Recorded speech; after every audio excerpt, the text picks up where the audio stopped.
نقل کی بات ہے، پیارے پیغمبر نے فرما دیا۔ اب پیارے پیغمبر کی پاک حدیث کے مقابل سارا جہان آ جائے، سارے جہان کی باتیں غلط ہو سکتی ہیں، پیارے پیغمبر کی پاک زبان سے نکلی ہوئی بات کبھی غلط ہو سکتی نہیں ہے۔ آج مختلف فتنے پیدا ہو رہے ہیں، کہا جاتا ہے حدیث ہی حجت نہیں ہے۔ لو جی، حدیث اگر حجت نہیں ہے تو قرآن سمجھ ہی نہیں آ سکتا۔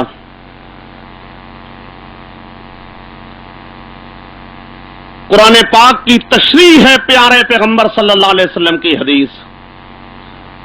نماز کا حکم موجود ہے قرآن میں، لیکن ظہر کی کتنی رکعتیں ہیں، فرض کتنے، سنتیں کتنے، عصر کی کتنی رکعتیں، مغرب کی کتنی رکعتیں، فرض کتنے، سنتیں کتنی، پھر کس طرح پڑھنا ہے نماز کو، یہ سارا تذکرہ حدیث میں آتا ہے۔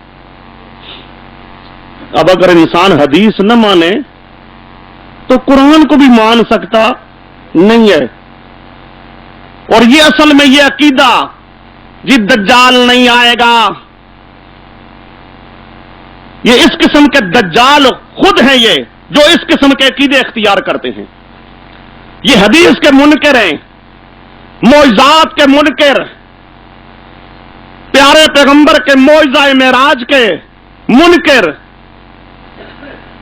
اب اس قسم کی ان چیزوں کا انکار کرنا سوائے اپنی عاقبت خراب کرنے کے اور کچھ نہیں۔